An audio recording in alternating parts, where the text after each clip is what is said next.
Hi sir, ఎలా ఉన్నారు? ఓం నమో వెంకటేశాయ. వెంకటాది సంస్థానం బ్రహ్మాండే నాస్తికించిన వెంకటేశ సమోదేవో నా భూతో నా భవిష్యతి. అది ఎందుకు చెప్పారు సార్? ప్రపంచం మొత్తంలో తిరుమల లాంటి ప్రదేశము ఎక్కడా ఉండదు, అక్కడ ఉన్నంత మనశ్శాంతి ప్రపంచంలో ఎక్కడా ఉండదు అని దాని సారాంశం. దానికి ఇంటర్వ్యూకి సంబంధం ఏమైనా ఉందా? నాగ చైతన్య శోభిత జాతకాన్ని మీరు చెప్పడం జరిగింది కదా, అది తప్పని ఇప్పటికైనా ఒప్పుకుంటున్నారా? వేణుస్వామి జాతకం చెప్పినప్పుడు కామెడీ 2-3 ఏళ్ళైనా మీ జాతకం ఎప్పుడు మారిపోతుంది? మారింది, ఆల్రెడీ మారింది. ఇదే వీడియో కింద మళ్ళీ పెడతాడు ఎవడో, మళ్ళీ వచ్చిన వారా పంది అని పెడతాడు. ఒక హీరోయిన్ని తయారు చేయాలి అంటే ఎలా తయారు చేయాలో నాకు తెలుసు, ఒక హీరోని సూపర్ స్టార్ని ఎలా చేయాలో నాకు తెలుసు. ఎలా చేస్తారు మీరు? పూజలతోనే అయిపోతుంది. అంటే వాళ్ళకి టాలెంట్ అవసరం లేదు. అసలు టాలెంట్ అనేది ఇండస్ట్రీలో దానంత అమ్మాయిలు ఎందుకు వచ్చి చేయించుకుంటుంటారు పూజలు? ఒక రాజు కావాలంటే రాజ్యం కావాలి, ఒక రాణి కావాలి.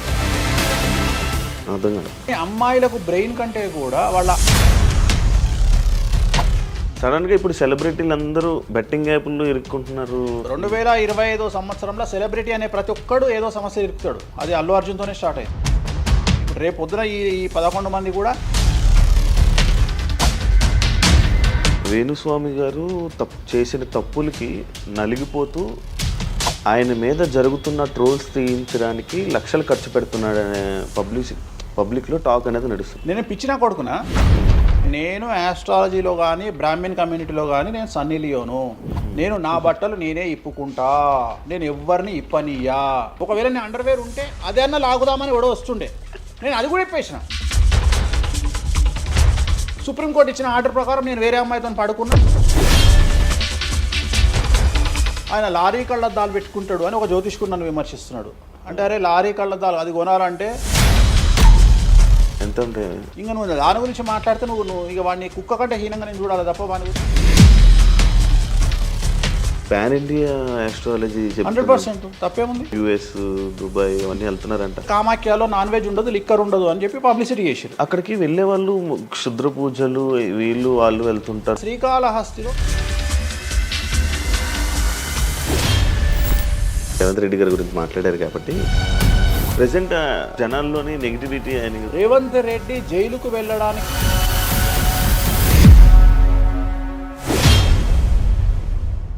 హాయ్ హలో నమస్తే, నేను మీ anchor Shiva. Welcome to iDream Media. ఈరోజు మన ముందున్న గెస్ట్ ఆల్రెడీ ప్రోమో చూస్తే మీకు అర్థమైపోయి ఉంటుంది, మన వేణుస్వామి గారు ఈరోజు మనతో ఉన్నారు.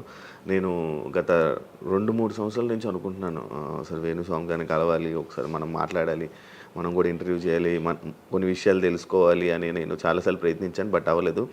ఫైనల్గా ఇప్పుడు అయ్యింది. అదే కాకుండా మరి కొన్ని రోజులు ఉగాది రానుంది, దాని గురించి రాశి ఫలాలు అండ్ కొత్త విషయాలు ఆయన మాటల్లోనే తెలుసుకునే ప్రయత్నం అయితే చేద్దాం. హాయ్ సార్, ఎలా ఉన్నారు? ఓం నమో వెంకటేశాయ. వెంకటాది సంస్థానం బ్రహ్మాండే నాస్తికించిన వెంకటేశ సమోదేవో నా భూతో నా భవిష్యతి. సూపర్. అది ఎందుకు చెప్పారు సార్? ఇప్పుడు వెంకటాద్రి సంస్థానం బ్రహ్మాండే నాస్తికించిన వెంకటేశ సమోదేవో నా భూతో నా భవిష్యతి అంటే కలియుగ దైవమైనటువంటి ప్రోటోకాల్ దైవమైనటువంటి వెంకటేశ్వర స్వామి వారు లాంటి భగవంతుడు, దేవుడు ఇక రాడు, రాలేడు, రాబోడు. అలాగే ప్రపంచం మొత్తంలో తిరుమల లాంటి ప్రదేశము ఎక్కడా ఉండదు, అక్కడ ఉన్నంత మనశ్శాంతి ప్రపంచంలో ఎక్కడా ఉండదు అని దాని సారాంశం.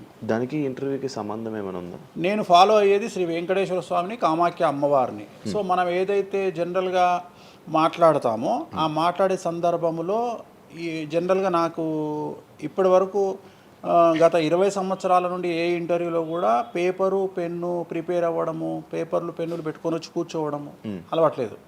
సో నేను కూర్చొని మాట్లాడింది అంతా కూడా ఆ స్వామి అమ్మవారు మాత్రమే పలికిస్తారు. సో నేను మాట్లాడే ప్రతి మాట నాకు సంబంధం లేదు, ఎందుకంటే మీరు అబ్జర్వ్ చేసిరు నా దగ్గర ఏ పెన్ను లేదు, పేపర్ లేదు. మీరు ఏం అడుగుతారో నాకు తెలియదు, నేను మీతో ఈ ప్రశ్నలు అడగాలని నేను ఇంతవరకు చెప్పలేదు. సో మీరు ఏం అడుగుతారో మీ ఐక్యూ లెవెల్ని బట్టి ఉంటుంది. సో నాకు ఆన్సర్ చేసేది స్వామి అమ్మవార్లు ఆన్సర్ చేస్తారు. సో అది చెప్పి ఇంటర్వ్యూలో కూర్చోవడం నాకు అలవాటు. సో ఏదైనా మీరే పలికిస్తారు అనేటువంటి బ్లైండ్ నమ్మకంతో, గుడ్డి నమ్మకంతో ఆ స్వామిని అమ్మవారిని నమ్ముకొని కూర్చుంటాను ఇంటర్వ్యూలో. సో నాకు అలవాటు ఏంటంటే కలియుగ దైవం, ప్రోటోకాల్ దైవం మనం చూస్తుంటాం. మాకు రాముడు ఇష్టము, మాకు శివుడు ఇష్టము. వెంకటేశ్వర స్వామి వద్ద మాత్రమే డబ్బు ఉంటుంది, వేరే వాళ్ళ దగ్గర డబ్బులు ఉండవు. ఉదాహరణ, రాముడు ఉన్నాడు, సంవత్సరం నాడు ఒకటే రోజు ఆయన దగ్గరికి పోతాం మనం, అది శ్రీరామనవమి. శివుడు ఉన్నాడు, శివరాత్రి నాడు తప్ప ఎప్పుడూ పోము, కానీ ప్రతిరోజు వెళ్ళేది వెంకటేశ్వర స్వామి దగ్గర. వెంకటేశ్వర స్వామి భోగమైనటువంటి అనుభవిస్తూ ఉంటాడు. ఆయనకు భోగ శ్రీనివాసులు అని వెంకటేశ్వర స్వామి వారు, మనం తిరుపతికి వెళ్తే తిరుపతిలో వెంకటేశ్వర స్వామి వారి దగ్గర చిన్న విగ్రహం ఉంటుంది కింద, దాన్ని భోగ వెంకటేశ్వర స్వామి అంటారు. అంటే ఆయనకున్నంత అనుభవించేదంతా ఆయన్ని అక్కడనే ఆ వెంకటేశ్వర స్వామి వారే అనుభవిస్తారు.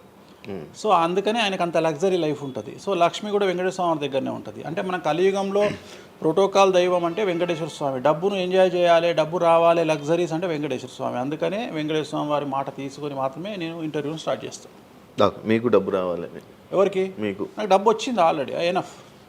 ఎలా వచ్చింది? ఎలా సంపాదించారు? సంపాదించాలనే కసి ఉంటుంది కాబట్టి సంపాదిస్తాం. అంటే నేను ఎలా నమ్ముతా అంటే, ఒక సామెత ఉంటుంది, వీడి జాతకమే బాగుంటే వీడి జాతకాలు ఎందుకు చెప్పుకుంటాడు. సో నా జాతకం బాగుంది అని ప్రూవ్ చేసుకోవడానికి the first ever astrologer range rover వాడేటువంటి జ్యోతిష్కుడు నేను ఒక్కనే ఇండియాలో. సో అన్ని లగ్జరీస్ లైఫ్లో ఎంజాయ్ చేస్తేనే వేరే వాడికి మనం మాట్లాడేటువంటి రైట్స్ ఉంటాయి అనేటువంటిది ఉద్దేశం నాది. ఓకే, ఎగ్జాంపుల్ చెప్తా. ఒక తండ్రి ఒక 10 ఫోటోలు, ఒక Tendulkar photo, Modi photo, Amit Shah photo, ఒక ప్రముఖ హీరోయిన్ నయనతార ఫోటో, లేకపోతే ఒక రేవంత్ రెడ్డి ఫోటో, చంద్రబాబు నాయుడు ఫోటో, ఇట్లన్నీ తీసుకెళ్ళి పెట్టి ఇంట్లోకి వెళ్ళి తన కొడుకును పిలిచి, ఈ ఫోటోల్లో నువ్వు ఎవరు కావాలనుకుంటున్నావు అని అడిగితే వాడు అక్కడ ఉన్నటువంటి ఫోటోల్లో ఏదో ఒక ఫోటో పిక్ చేసుకుంటాడు. కానీ ఏ కొడుకు కూడా నీలాగా కావాలనుకుంటున్నా నాన్న అని చెప్పాడు. ఆ సిగ్గు వీడికి ఉండదు, అలా పెంచగలిగినటువంటి తత్వం వీడికి ఉండదు. సో నేను ఆ టైపు కాదు. నా కూతురు కానీ నా కొడుకు కానీ నీలాగా పెరగాలి నాన్న, నీలాగా నేను ఒక రోల్ మోడల్ అయితే నాన్న అనిపించుకునేటువంటి పరిస్థితి ఉన్నది. మీ ఫోటో కూడా పెడతారు అక్కడ? పెట్టను, నేను అసలు పెట్టను. నా కూతురే ఇవన్నీ నాకు వద్దు అని ఇట్లా పక్కకు జరిపి నేను నీలాగా తయారవుతా అని చెప్తుంది నా కూతురు. So that is my aim. So aim కదా సక్సెస్. నేను ఇవాళ నా కూతురు నన్ను చూస్తే నా తండ్రి నాకు రోల్ మోడల్ అని చెప్తుంది. రోల్ మోడల్ అని చెప్పాలంటే అన్ని రకాలుగా ఉండాలి. తను మనము ఒక కూతుర్ని చూసుకునే విధానంలో ఉంటుంది, ఒక భార్యను చూసుకునే విధానంలో ఉంటుంది. అలాగే సామాజికంగా మనం మన కూతురికి ఏమి ఇస్తున్నామో, కొడుకుకి ఏమి ఇస్తున్నామో, సమాజంలోకి వాళ్ళని ఎట్లా వదులుతున్నాము అనేటువంటిది కూడా అది ముఖ్యమైనటువంటి విషయం. సో ఇవన్నిటికీ సంసిద్ధతను వ్యక్తం చేయాల్సినటువంటి పరిస్థితి, వీటిని తయారు చేయాల్సినటువంటి పరిస్థితి నా మీద ఉంటుంది. సో నన్ను ఫస్ట్ ఎవరు కూడా క్వశ్చన్ చేయడానికి వీలు లేదు. అంటే నా దగ్గరకు వచ్చేవాడు, వేణుస్వామి నీ జాతకం బాగుంటే నువ్వు జాతకాలు ఎందుకు చెప్పుకుంటావు. సో ఇప్పుడు నేను ఒక హీరోయిన్ని తయారు చేయాలి అంటే ఎలా తయారు చేయాలో నాకు తెలుసు. అంటే ఆమె జాతకంలో యోగం ఉంటే ఆమెను సూపర్ స్టార్ని ఎలా చేయాలో నాకు తెలుసు, ఒక హీరోని సూపర్ స్టార్ని ఎలా చేయాలో నాకు తెలుసు. సో ఎలా చేస్తారు మీరు? పూజలతోనే అయిపోతారా? పూజలతోనే అయిపోతారు. అంటే వాళ్ళకి టాలెంట్ అవసరం లేదు? వాళ్ళకి టాలెంట్ జాతకం ఉంటేనే అంటున్నా కదా, యోగం ఉంటేనే అవుతారు కదా. జాతకంలో ఉంటుందని ఉంటుంది, ఒకవేళ ఉన్నదని మనకు కనిపించింది. అవును, వాళ్ళకి ఒకవేళ టాలెంట్ లేకపోతే అసలు టాలెంట్ అనేది ఇండస్ట్రీలో ఎవరికీ ఉండదు. Practice makes perfect. ఓకే, దానంత పనికి మాలిన మాట ఇంకోటి లేదు. శివ రాగానే ఫస్ట్ ఇంటర్వ్యూలోనే ఇరగదీయడు. శివ 1వ ఇంటర్వ్యూకు, శివ 100వ ఇంటర్వ్యూకు నక్కకు నాగలో అనుకున్నంత తేడా ఉంటుంది. మరి శివ ఫస్ట్ ఇంటర్వ్యూలోనే టాలెంట్ ఇరగదీసిండా? Practice makes perfect. అంత ఛాన్స్ ఇవ్వట్లేదు కదా ఇప్పుడు ఇండస్ట్రీలో. ఎవరు ఇక్కడికి వచ్చి ప్రాక్టీస్ చేసుకుంటామంటే ఛాన్సులు రావట్లేదు కదా. ఆటోమేటిక్గా టాలెంట్ అనేది మనము ప్లే చేస్తున్న రోల్స్ను బట్టి వస్తుంది. డైరెక్ట్గా అల్లు అర్జున్ గంగోత్రి సినిమాలో చూసిన అల్లు అర్జున్కు, పుష్ప 3లో చూసిన అల్లు అర్జున్కు కోడిపిల్ల లెక్క కళ్ళు తిరిగి కింద పడతాం అందరం. ఆయన హావభావాలు కానీ, ఆయన ముఖవర్చస్సు కానీ, గంగోత్రి సినిమాలో ఉన్నటువంటి అల్లు అర్జున్కు, పుష్ప 3కి. మరి గంగోత్రిలోనే పుష్ప 3 లాగా ఎందుకు లేడు అల్లు అర్జున్ అంటే? మరి అప్పుడు టాలెంట్ లేదా? సో ఇక్కడ ప్రాక్టీస్ మేక్స్ పర్ఫెక్ట్. అంటే కొన్ని పనికి మాలినటువంటి మాటలు మాట్లాడేటువంటి ఎప్పుడో 50 ఏళ్ళ కింద సామెతలను తీసుకొచ్చి రుద్దే ప్రయత్నం చేస్తారు. సో ఇక్కడ టాలెంట్ అనేది పక్కన పెడదాం, అవకాశం ముఖ్యం. నువ్వు టాలెంట్ ప్రూవ్ చేసుకోవాలంటే అవకాశం ముఖ్యం. శివ అనేవాడు యాంకరింగ్లో తోపు తురుము అని ప్రూవ్ చేసుకోవాలంటే అవకాశం ముఖ్యం. అవకాశం లేకపోతే శివలో టాలెంట్ ఉండదు, ఆ టాలెంట్ డెవలప్మెంట్ ఉండదు. సో ఇక్కడ ఏంది అంటే అవకాశాలు రావడం కోసం మనం ప్రయత్నం చేస్తాం. ఒక సీఎం సీట్ ఎక్కడం కోసం సీఎం ఏం చేస్తాడు అని తెలవాలి అంటే సీట్ ఎక్కాలి. సీట్ ఎక్కిన తర్వాత సీఎంగా ఈయన పనికొస్తాడా రాడని డిసైడ్ అవుతుంది. అట్లనే ఒక అమ్మాయి హీరోయిన్ అయిన తర్వాత ఈ అమ్మాయికి అంత సీన్ ఉందా లేదా అనే విషయం తెలుస్తుంది. సో మనం కనుక నయనతారని తీసుకున్నా, సమంతని తీసుకున్నా, ఏ హీరోయిన్ తీసుకున్నా, ఏ హీరోని తీసుకున్నా వాళ్ళ ఫస్ట్ సినిమాకు, వాళ్ళ 3వ సినిమాకు, వాళ్ళ 30వ సినిమాకు ఎక్స్ట్రీమ్ చేంజెస్ ఉంటాయి. సో ఇవన్నీ ఎట్లా వస్తున్నాయి అంటే ఫస్ట్ సినిమాకి టాలెంట్ లేదు, వాళ్ళు సానబట్టబడతారు, వాళ్ళకు వచ్చేటువంటి క్యారెక్టర్ల ద్వారా వాళ్ళు ఆ లెవెల్కి వస్తారు. అట్లనే ఒక గ్రామస్థాయి సర్పంచ్ నుండి స్టార్ట్ అయినటువంటి వ్యక్తి వాళ్ళ రాష్ట్రానికి తెలంగాణకు ముఖ్యమంత్రి అయిన రేవంత్ రెడ్డి అంటే ఆయన ప్లానింగు, ఆయన ఎట్లా చేయాలి, ఎట్లా సీఎం కావాలి అనే ఆలోచనల ద్వారా ఇక్కడికి వచ్చిండు. తెలంగాణలో కాంగ్రెస్లో ఎంతోమంది తోపులు తురుములు ఉండగా రేవంత్ రెడ్డి ఎందుకు సీఎం అయ్యిండు అంటే రేవంత్ రెడ్డి టార్గెట్ సీఎం పదవి. మధ్యలో ఉండేవాళ్ళు వేరే వాళ్ళందరూ టార్గెట్ సీఎం పదవి కాదు, కానీ రేవంత్ రెడ్డి మాత్రమే అన్ని కష్టాలు పడ్డాడు, రేవంత్ రెడ్డి మాత్రమే సీఎం టార్గెట్ చేసుకొని వాళ్ళ పదవి వచ్చింది. సో ఇది ప్రాక్టీస్ మేక్స్ పర్ఫెక్ట్. సో మనం ఎంత ప్రాక్టీస్ చేస్తే అంత పర్ఫెక్ట్ అవుతాం. అంతేగాని టాలెంట్ చూపించుకోవాలి అంటే అవకాశం రావాలి, అవకాశం వచ్చిన దాన్ని వాడుకోవాలి, అన్నిటికంటే ధైర్యం కావాలి. There is no development in comfortable zone. కలియుగంలో కంఫర్టబుల్ జోన్లో ఎప్పుడూ డెవలప్మెంట్ ఉండదు. తెలంగాణ రాష్ట్రంలో కాంగ్రెస్ పార్టీలో మనం గనక కాంగ్రెస్ పార్టీలో ఉన్నటువంటి వ్యక్తులను తీసుకుంటే ఒక రేవంత్ రెడ్డి మినహా ఎవరు కూడా జైలుకి వెళ్ళలేదు. రేవంత్ రెడ్డి జైలుకు వెళ్ళడానికి కూడా సంసిద్ధత వ్యక్తం చేసినాడు, అలాంటి ఫైటింగ్ చేసినాడు. అంటే కంఫర్టబుల్ జోన్ దాటి రిస్క్ జోన్లో ఫైట్ చేయడం వల్ల ఇవాళ సీఎం అయినాడు. మిగతా వాళ్ళందరూ ఎక్కడనో దగ్గర భయపడ్డమో బాధపడ్డమో వెనకడిగేయడం వల్లనో వాళ్ళు అక్కడనే ఉండిపోయారు. ఈయన మాత్రమే జైలుకు వెళ్ళి మరీ ఫైట్ చేసి వాళ్ళ సీఎం అయ్యాడు. అంటే ఎవరైతే కష్టపడతారో వాళ్ళకు ఫలితం దక్కుతుంది, ఎవరైతే కంఫర్టబుల్ జోన్లో ఉంటారో వాళ్ళు కంఫర్ట్ లెవెల్ అట్లనే ఉంటుంది. సో సమాజంలో మనం బయటికి వచ్చి ఫైట్ చేసి అన్నిటినీ ఎదుర్కొని 10 మందితో దొబ్బులు తిని సోషల్ మీడియాలో దొబ్బించుకొని కింద కామెంట్లు పెట్టించుకొని బండనాయదవా దొంగనాయదవా అని కామెంట్లు పెట్టించుకొని సో ఇవన్నీ ఓవర్కమ్ అయ్యి సమాజాన్ని అర్థం చేసుకొని ఓహో వీళ్ళంతా పనికి మాలిన విధవలు కామెంట్ల రూపంలోనే ఉంటారు అని మనం ఫైట్ చేస్తూ ముందుకు వెళ్తేనే మనకు లైఫ్ దొరుకుతుంది.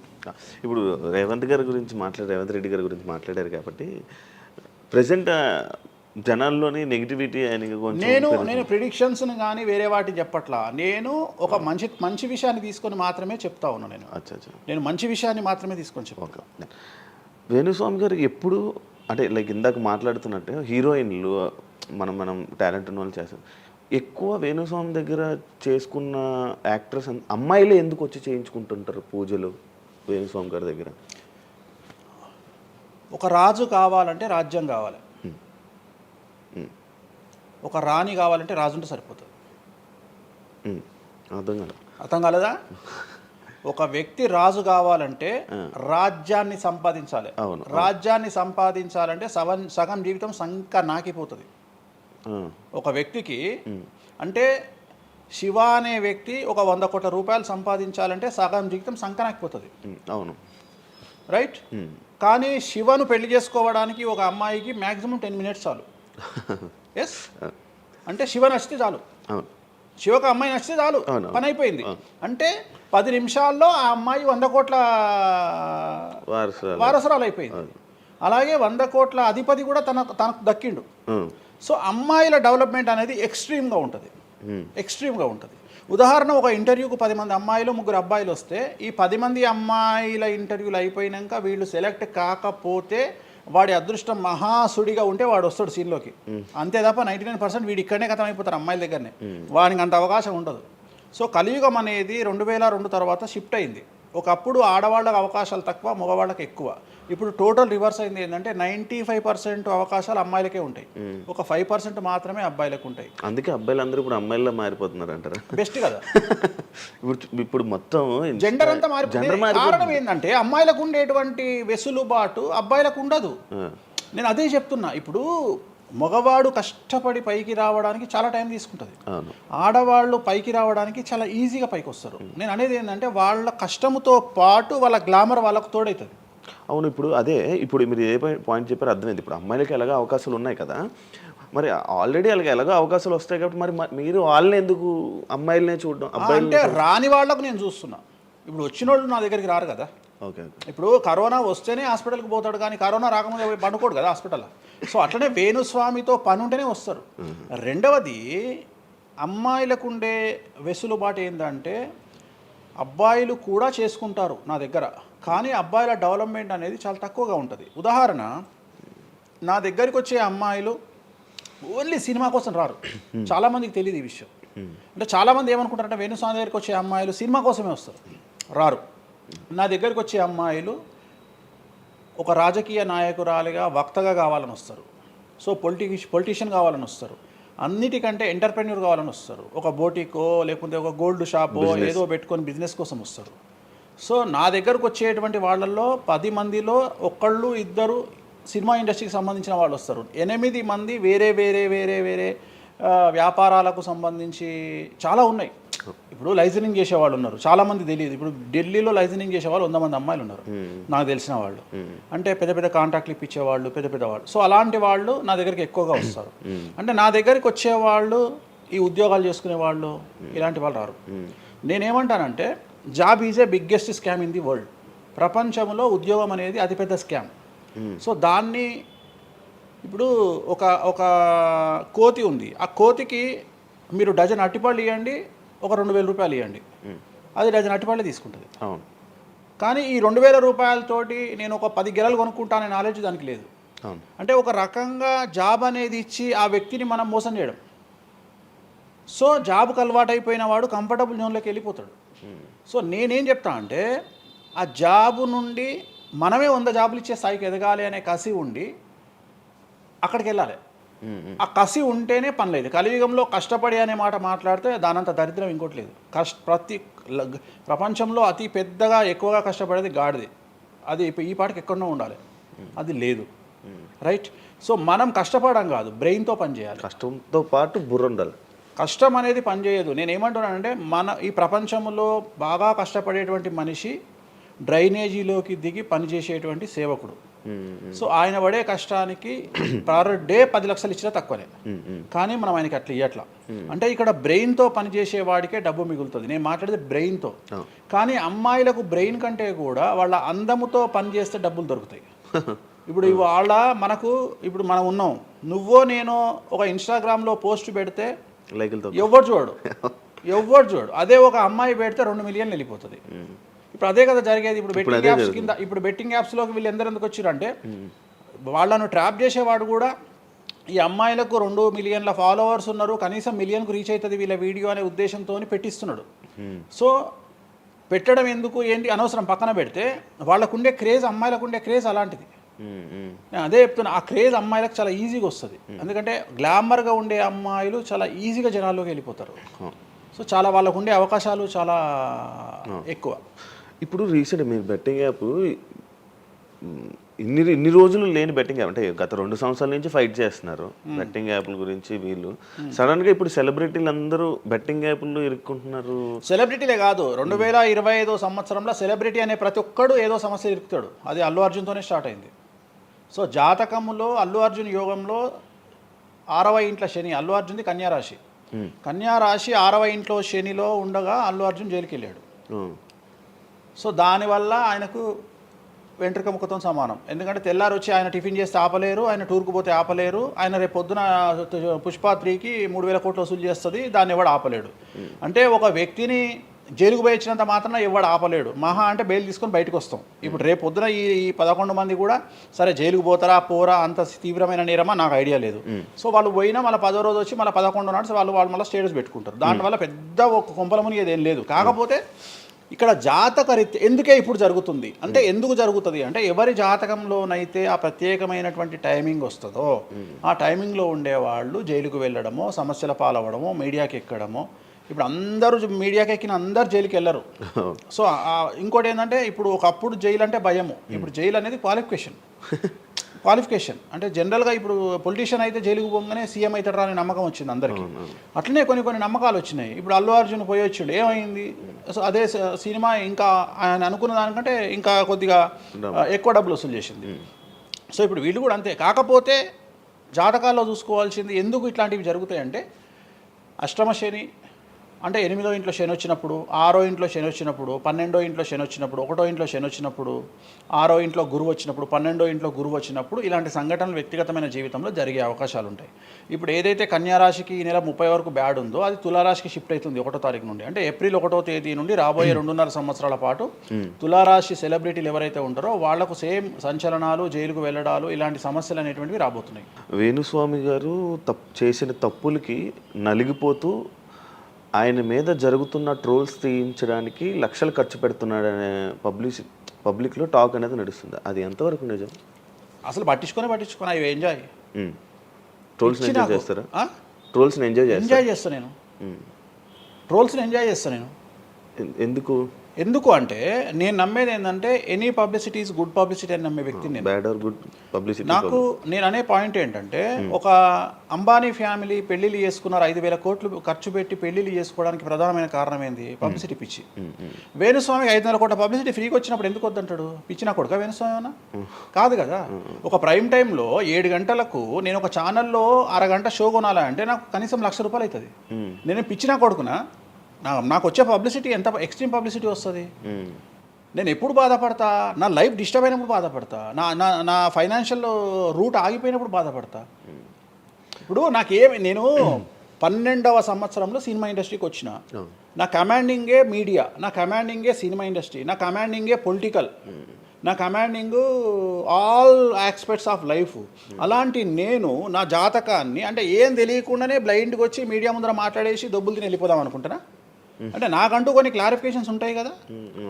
ఇప్పుడు ఉదాహరణ, ఇప్పుడు ఒక వ్యక్తి మీద ఒక లీగల్ అలిగేషన్ వచ్చినప్పుడు వాడు యాంటిసిపేటరీ బెయిల్ తీసుకుందామా, లాయర్ను మాట్లాడుకుందామా, ఏం చేద్దాం అని ఆలోచిస్తాడు కదా. అట్లనే మనం అడవిలోకి వెళ్ళేటప్పుడు టైర్ పంక్చర్ అయితే ఏం చేస్తామని ఆలోచించుకుంటాం కదా. అట్లనే ఒక అడవిలో ట్రావెల్ చేసినప్పుడు మనం ఆలోచించుకొని ట్యాంక్ డీజిల్ ఫుల్ చేయించుకుంటాం కదా. సో అట్లా నాకు ఉండవు ఆలోచనలు. నేను ఆలోచించుకోకుండానే ఇలాంటి పనులు చేస్తున్నా. సో వేణుస్వామిని దెబ్బ కొట్టాలి అన్నా, ఎవరిని దెబ్బ కొట్టాలన్నా ఫైనాన్షియల్గా దెబ్బ కొట్టాలి. బట్ నేను అవకాశం అవతల వాడికి ఇయ్యాను. కారణం ఏంటంటే ఒక ఎలుకలాగానో ఒక పాములాగానో, ఒక ఎలుక కానీ పాము కానీ తన శత్రువుల దాడి నుండి బయటికి రావాలంటే 7 నుండి 8 బొక్కలు చేసుకుంటుంది ఒక హోల్లో. అంటే ఇటు రాడ్ పెడితే ఇటు వెళ్ళిపోతుంది, ఇటు రాడ్ పెడితే ఇటు వెళ్ళిపోతుంది. సో అట్లనే నేను ఒక 4-5 రకాల ఆర్థిక వనరులను ఏర్పాటు చేసుకున్నా. నా మెయిన్ ఇది కాకుండా ఇంకా 4-5 రకాల ఆర్థిక వనరులను ఏర్పాటు చేసుకున్నా. ఈరోజు దుకాణం బంద్ చేయమంటే ఇదే క్షణంలో దుకాణం బంద్ చేసి కాలు మీద కాలేసుకొని నా పనులు నేను చేసుకుంటాను. సో అంత కంఫర్టబుల్ జోన్లో ఉన్నా నేను. సో నాకు టెన్షన్ లేదు. నాకు అంటే నన్ను ఎవడో ఆపేస్తాడు, నేను ఆగేయాలి ఏం లేదు, హ్యాపీగా వెళ్ళిపోతుంది. సపరేట్ బిజినెస్లు ఉన్నాయి నాకు. 190 వ్యాపకాలు ఉన్నాయి నాకు. నన్ను జ్యోతిష్యం, నేను 4 నెలలు జ్యోతిష్యం చెప్పుకోకపోతే జ్యోతిష్యం మీద సంపాదించేదానికంటే ఇంకో ₹5 ఎక్కువ సంపాదించుకున్నా. ఇప్పుడు మధ్యలో నేను ఒక 4 నెలలు రెస్ట్ తీసుకొని నాకు వేరే వ్యాపకాలు చూసుకుంటే నాకు ఈజీ, ఎందుకంటే నేను కాన్సన్ట్రేషన్ చేయలేకపోతున్నా. సో ఇప్పుడు నాకు దొరికింది మొన్నటి వరకు, నేను ఆ పని చేసుకున్నా. రెండోది ఉగాదికే కదా నేను మాట్లాడేది, తర్వాత ఏం మాట్లాడతా. రెండోది ఏంటంటే కొన్నిసార్లు మనకు కొన్ని విచక్షణ, కొన్ని జ్ఞానాలు కలుగుతాయి, కొన్నిసార్లు కలుగుతాయి. ఇప్పుడు నాకు కూడా అదే జ్ఞానం కలిగింది. ఎందుకు అంటే ఇక్కడ వాక్యూమ్ నేను కవర్ చేసిన, టాలీవుడ్లో తెలుగులో వాక్యూమ్ కవర్ చేసిన, ఇక్కడ ఏం లేదు. సో నేను వాక్యూమ్ ఇంకా క్లియర్ చేసుకోవాలి, ఇంకా పెంచుకోవాలి అంటే బాలీవుడ్కు పోవాలి, కన్నడ పోవాలి, తమిళ్ పోవాలి. సో అటువైపు నేను కాన్సన్ట్రేషన్ చేస్తున్నా ఎక్కువగా. అందుకని నేను ఇక్కడ సెలబ్రిటీల గురించి చెప్పడం ఆపేసిన, తెలుగు సెలబ్రిటీల గురించి చెప్పడం లేదు. ఇప్పుడు మీరు పాన్ ఇండియా ఆస్ట్రాలజీ 100% తప్పేముంది? అదే విన్నాను రీసెంట్గా. యుఎస్, దుబాయ్ అవన్నీ వెళ్తున్నారంట. అంటే దాని అర్థం క్లయింటేల్ ఉందనే కదా. ఇప్పుడు మన యూరప్ పోయి వచ్చిన సరే, ఒక పెద్ద విషయంలో వెళ్ళేసి వచ్చిన చెప్పుకోవాలని లేదు, చెప్పను. క్లయింటేల్ ఉంది. ఆస్ట్రేలియాకి రెగ్యులర్గా ఎవ్రీ 3 months ఆస్ట్రేలియా పోతా, ఎవ్రీ 3 months లండన్ పోతా నా క్లయింటేల్కు. తప్పేముంది? అంటే ఉన్నట్టే కదా, నేను అనేది ఉన్నట్టే కదా. ఇప్పుడు విచక్షణ కలిగిన వాడు ఆలోచిస్తాడు. అంటే వేణుస్వామి మీద ఎందుకు వస్తున్నాయి రూమర్స్, ఎందుకు వేణుస్వామిని టార్గెట్ చేస్తున్నారు, నాకు అనవసరం. వాళ్లకు అవసరం ఉన్నోడు ఎంక్వైరీ చేసుకొని నా దగ్గరకు వస్తాడు.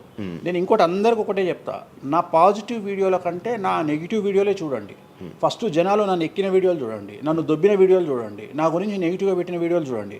అప్పటికే మీకు నా మీద నమ్మకం కలిగితేనే నా దగ్గరికి రండి, లేకపోతే రావద్దు. ఫస్ట్ వాటిని ఎంజాయ్ చేయండి, వాటిని ఫుల్ ఎంజాయ్ చేయండి, చేసి నా దగ్గరికి రండి. అట్లాంటి వాళ్ళే నా దగ్గరకు వస్తారు. అవునా? నాకు అదే కావాలి. చెప్పారా? నాకు అదే, నాకు టీవీలో ఎప్పుడు కూడా చెప్తున్నా కదా, వాళ్ళు వచ్చిన వాళ్ళు ఎవరైనా వచ్చిన వాళ్ళు చెప్తారు కదా. ఇప్పుడు ఉదాహరణ ఏమంటారు అంటే, ఇప్పుడు కామాఖ్య ఉంది, కామాఖ్యకి వెళ్తే ఇప్పుడు ఎవరో ఒకళ్ళు పబ్లిసిటీ చేసిరు, కామాఖ్యలో నాన్ వెజ్ ఉండదు, లిక్కర్ ఉండదు అని చెప్పి పబ్లిసిటీ చేసిరు. అవును. చెయ్యంగానే నా కామాఖ్య మెట్లెక్కగానే కనిపించేది నాన్ వెజ్, కామాఖ్య మెట్లెక్కగానే కనిపించేది లిక్కరు, గర్భగుడిలో ప్రదర్శనం చేస్తున్నంతసేపు మనకు కనిపించేది నాన్ వెజ్, లిక్కరు. సో అక్కడికి ఇప్పుడు ఎగ్జాంపుల్ చెప్తా. ఇప్పుడు శివ అనే వ్యక్తి కామాఖ్యకి ఇంతవరకు వెళ్ళలేదు. సో ఇప్పుడు ఏమనుకుంటాడంటే, వేణుస్వామి గురించి చెప్పిన ప్రచారాన్ని శివ నమ్ముతాడు. నాకు అదే కావాలి, ఇప్పుడు నమ్మడమే కావాలా. కానీ శివ నెల తర్వాత కామాఖ్యకి వెళ్తాడు. వెళ్ళిన తర్వాత ఎక్కడ చూసినా అడుగున నాన్ వెజ్, లిక్కర్ కనిపిస్తుంది శివకు. శివకు లాస్ట్కు ప్రసాదం కూడా నాన్ వెజ్ ఇస్తారు, ప్రసాదం కూడా లిక్కరే ఇస్తారు. అంటే తాగున ఆయన అని చెప్పి చేతిలో పోస్తారు. అంటే తీర్థంలో లిక్కర్ పోసి మీకు తీర్థం ఇస్తారు, మీరు తీర్థం తాగుతారు, లిక్కర్ పోసిరు. అప్పుడు ఒకసారి మీకు గుర్తొచ్చేది ఎవరు? వేణుస్వామి. ఓహో, వేణుస్వామి చెప్పింది 100% నిజము.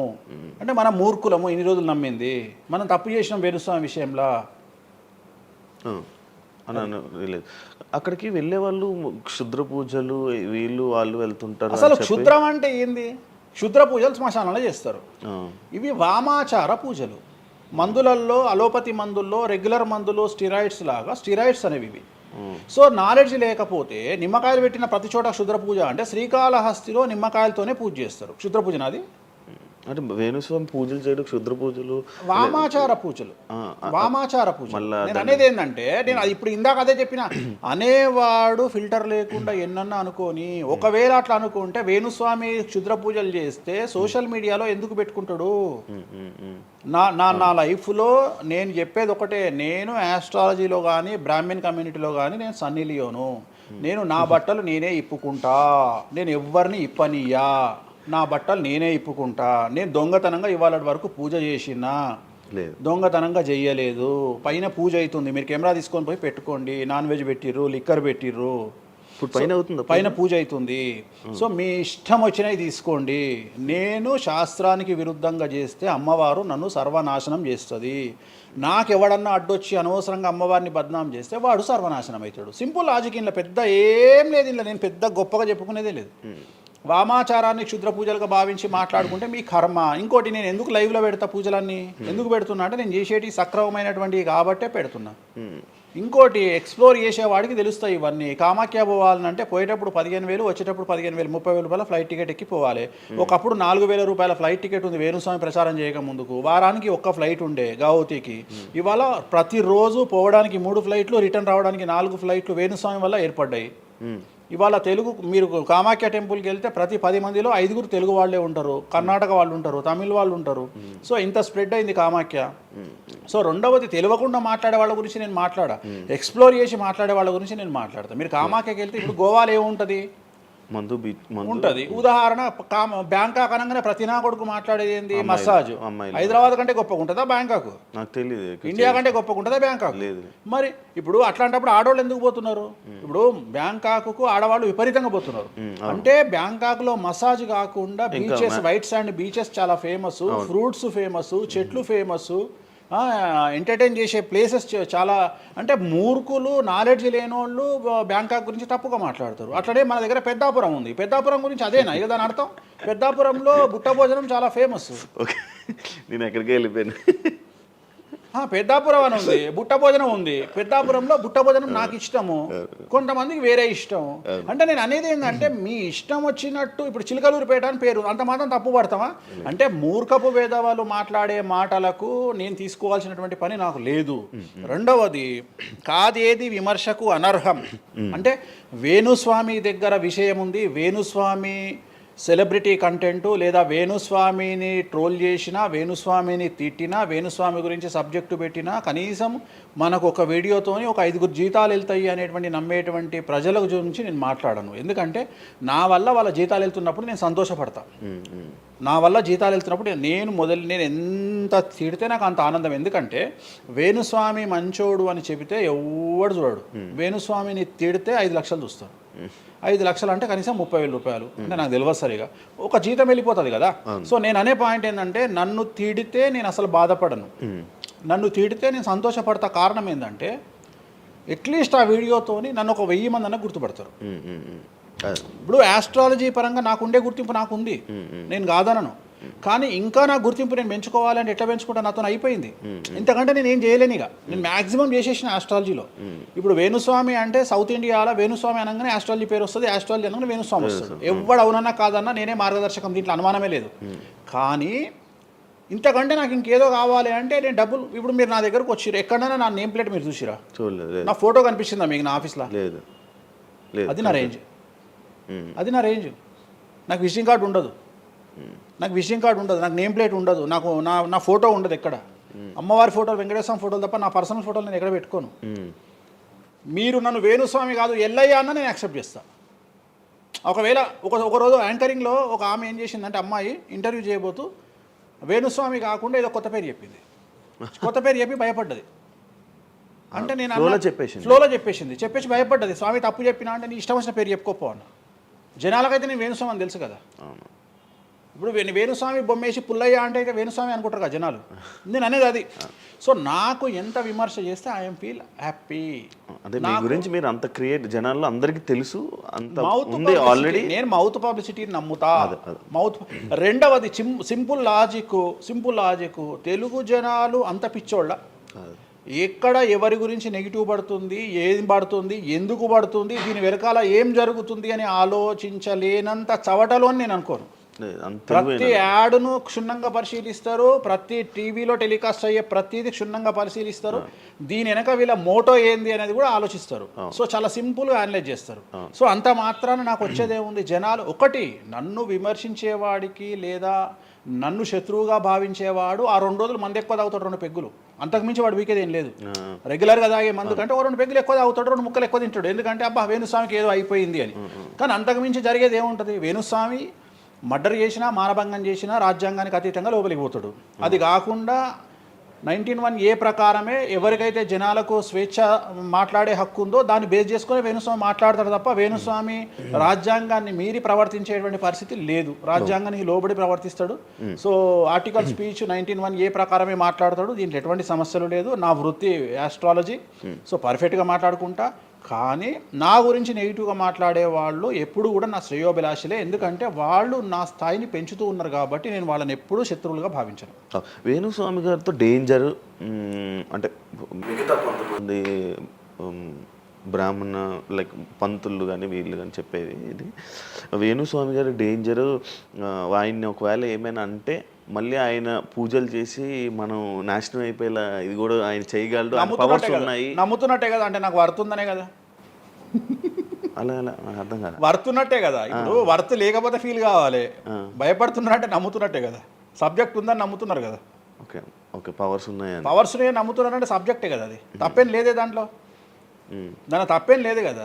అంటే నా దగ్గర పవర్స్ నమ్ముతున్నారు కదా, ఇట్ ఈస్ ప్రూవ్డ్ కదా. నేను అనే పాయింట్ ఏంటంటే, నేనేదో జనాల్ని ఉద్ధరిస్తా, నేనేదో జనాలకు పూజలు చేసి వాళ్ళను మంచి చేస్తా అనుకున్నప్పుడు ఫస్ట్ అడిగే క్వశ్చన్ ఏంటంటే, రేపు ఇచ్చినాయాలా నీకు వచ్చిన సమస్యలు క్లియర్ చేసుకోరా అంటారు ఫస్ట్. మరి నా సమస్యలను క్లియర్ చేసుకుంటా కదా, లాజికా కాదా? చేస్తారా నిజంగా? నేను అడిగే పాయింట్ మీకు అర్థం కాలా? అర్థమైంది. నేను చెప్తున్నది ఒకటి, నీకు అర్థమవుతున్నది.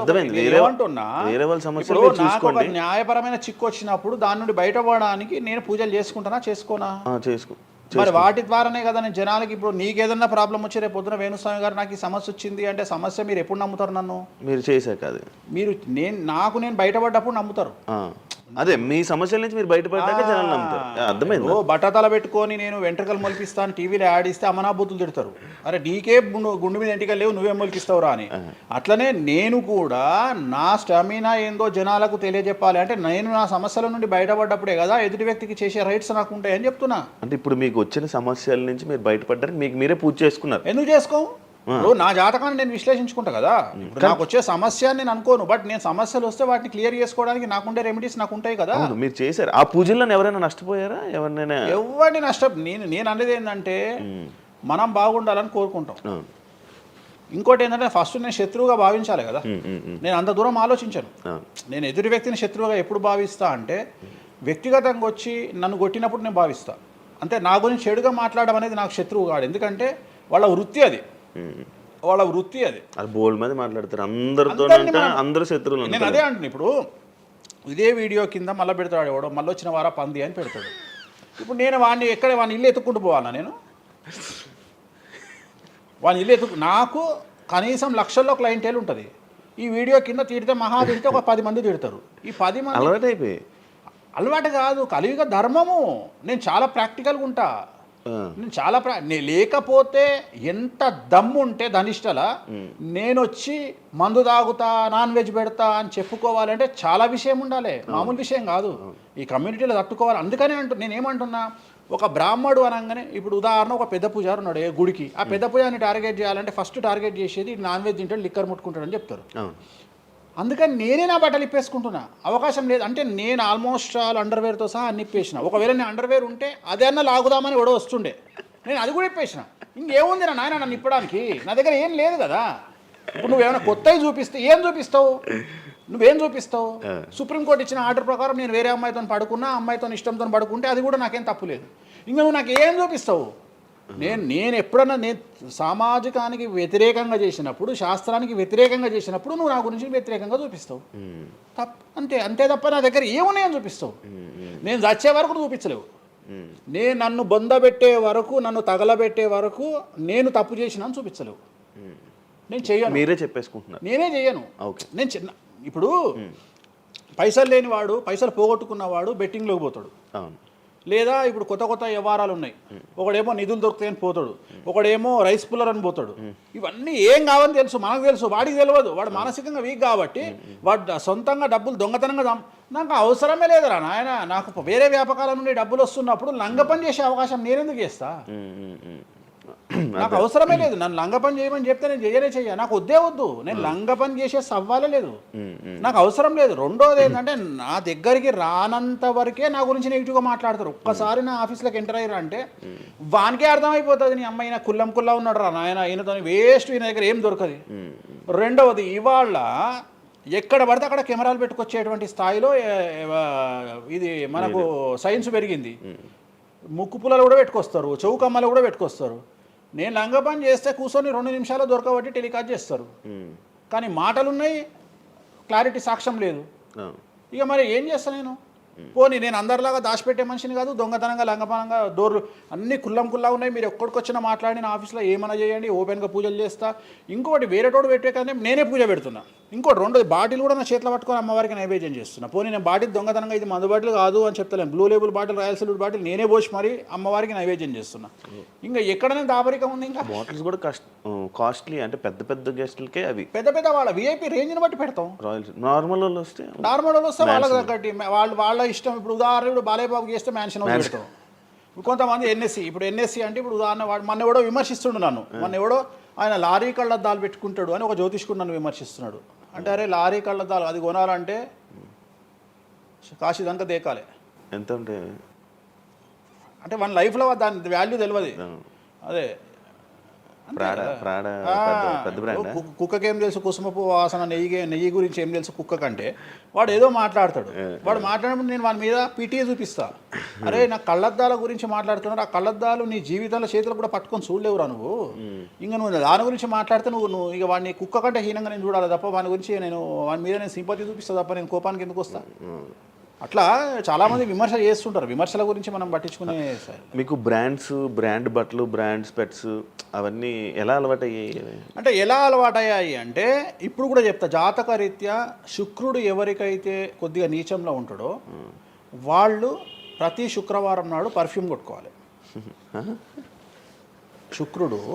శుక్రుడు అంటే లగ్జరీస్. ఓకే. శుక్రుడు జాతకంలో శుక్రుడు గ్రహం నేను మాట్లాడేది. శుక్రగ్రహం వీక్ ఉన్నప్పుడు ప్రతి శుక్రవారం నాడు పర్ఫ్యూమ్ కొట్టుకోవాలి. అండ్ ఒక పెగ్గు 30 ml కాచేయాలి. తాగుమని చెప్తే వేణుస్వామి చెప్పిండు కదా అని ఒక ఉద్యమంలాగా తాగొద్దు. ఒక 30 ml స్కాచ్ తాగాలి. అట్లా ఒక 3 నెలలు చేసిన తర్వాత డెవలప్మెంట్ ఏందో మీకే కనిపిస్తుంది. డెవలప్మెంట్ ఏందో మీకే కనిపిస్తుంది. మళ్ళీ వేణుస్వామి మందు తాగేమన్నాడు అని కాంట్రవర్సీ కావచ్చు. డాక్టర్లే చెప్తారు, డాక్టర్లే 30 ml తాగితే హార్ట్కి మంచిది, బీపీకి మంచిది అని చెప్తారు. కానీ డాక్టర్ల పేరు అడ్డం పెట్టుకొని కుంభాలు తాగుతారనే భయానికి డాక్టర్లు చెప్పరు. ఆపేశారు. 30 ml అనేది చాలా మంచిది. బట్ నేను రోజు తాగమంటలేను. శుక్రవారం నాడు మాత్రమే, అది కూడా శుక్రుడు నీచంలో ఉంటే, శుక్రుడు 6వ ఇంట్లో, 12వ ఇంట్లో, 8వ ఇంట్లో ఉన్న, శుక్రుడి మీద శని దృష్టి ఉన్న జాతకరీత్యా మీరు శుక్రవారం నాడు 30 ml పెగ్గు తాగండి నైటు. అది కూడా ఫ్యామిలీతోని మహమ్మద్ రఫీ పాటలు పెట్టుకొని, ఏఆర్ రెహమాన్ పాటలు పెట్టుకొని, ఇళయరాజా పాటలు పెట్టుకొని ఆ పెగ్గు తాగి ఆ పాటలు ఎంజాయ్ చేసి పండుకోండి హ్యాపీగా. సో మీ లైఫ్ ఎట్లుంటుందో చూడండి. నేను మాట్లాడేది వ్యాపారమో ఇతర ఉద్యోగం చేసే వాళ్ళ గురించి కాదు. ప్రత్యేకించి 100 రూపాయల దగ్గర 1,00,000 రూపాయలు సంపాదించగలిగి రియల్ ఎస్టేట్ వ్యాపారులు, వ్యాపారస్తులు, పొలిటీషియన్స్, పెద్ద పెద్ద వాళ్ళ గురించి మాట్లాడుతున్నాను.